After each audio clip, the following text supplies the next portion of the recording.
Hi everyone. Have you heard this really crazy story out of Indianapolis? The one I'm talking about is the case against Michael and Christine Barnett. I sure have. This is that couple that were already kind of experienced foster parents, and out of the blue, in hindsight, they question it. At the time, they didn't. But they'd gotten a phone call from an adoption agency in Florida who had said that they had investigated them and done some research and saw what a great job that Christine had done with their son, Jacob, who is autistic and has an IQ, get this, Sarah, of higher than Einstein. Whoa, that's like the smartest guy alive. Right. Anyway, this adoption agency called them up and they talked about a young girl. This was an emergency adoption. It was a closed adoption. Apparently, this quote-unquote little girl's previous adopted family just like returned her for no reason. Nobody knows why. That's a bad sign. Right. So they had gotten this phone call and they went to see her, and they were only allowed to see her for 5 minutes. And Michael Barnett talks about how they had, prior to going to see her, how they were only given one picture and a birth certificate from the Ukraine, and that's about it. And then they went to see her, they saw her for 5 minutes, and what struck them was they had never met her before, but when she was coming to meet them the first time, that she was already calling them mommy and daddy. Oh God. That's just creepy. Yeah. You don't adopt a kid that's calling you mommy and daddy the first time it sees you. No. Right. And I guess they were waiting for another child, and I forgot what country it was. They should have just waited. Yeah, but they agreed to adopt her because, as they had said, it was an emergency adoption situation. So he said before they even got home, things were kind of strange. Christine had gone to give this little girl a bath. And when she went to give her a bath, she had called her husband in, and he said it wasn't just like a calling in, it was a very urgent call to him.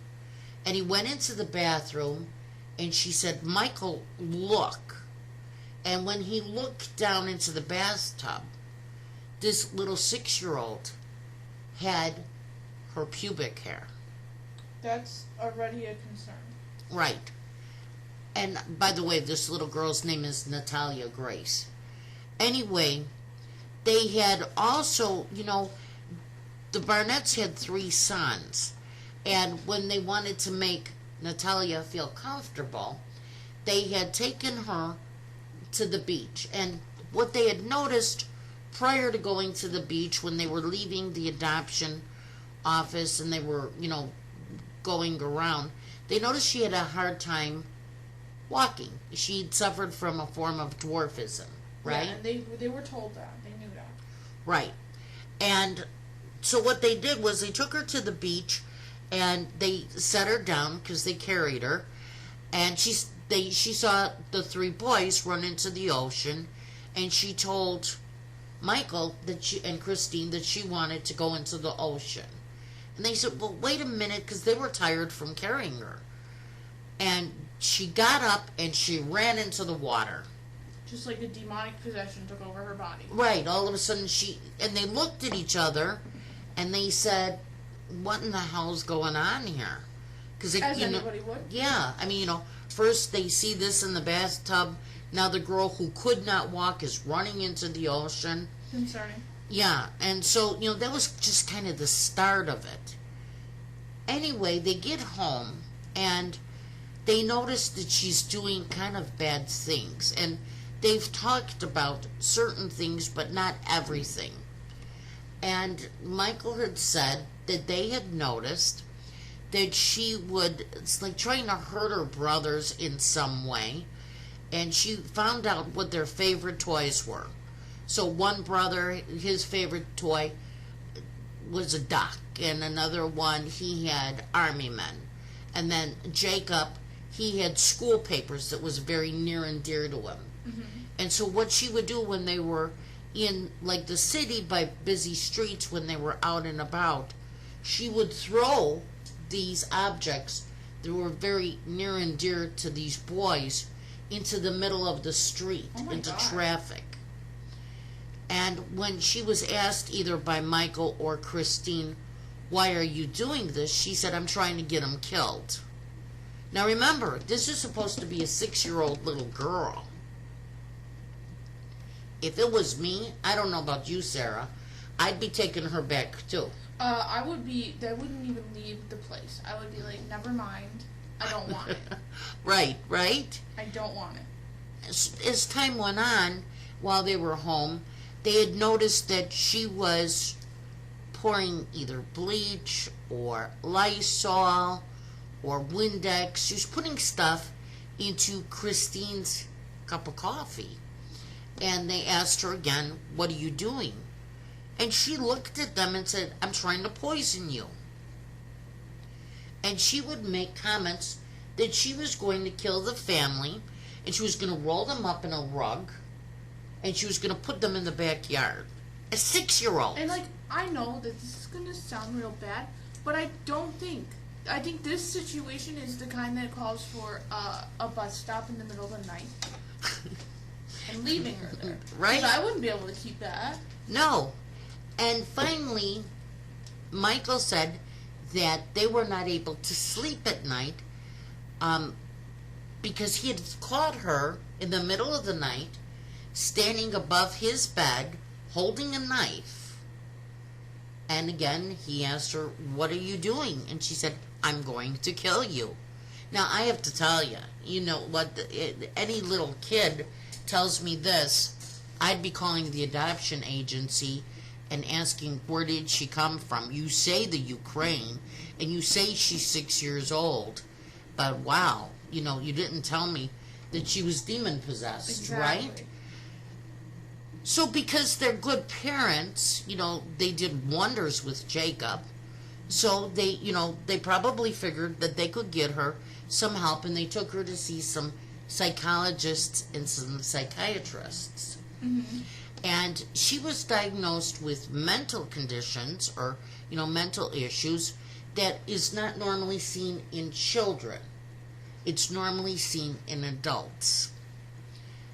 And she was at one time institutionalized. And a therapist at one of these mental hospitals, psychiatric therapist, said that Natalia told her, I am an adult.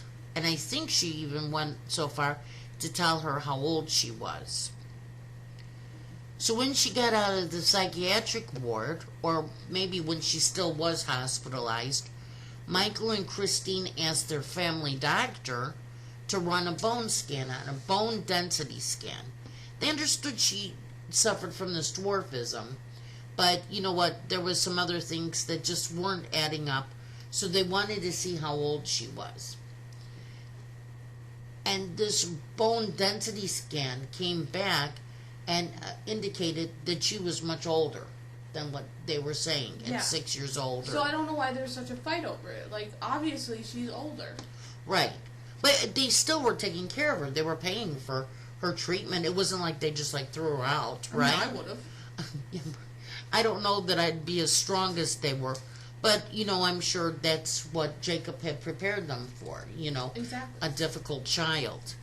I forgot to mention that they had noticed they had invited somebody over who had a child that was close to this girl's age that suffered from the same type of dwarfism as she did. And they had noticed that Natalia's head was larger. Really? Yes, and she did not want to play with kids her age.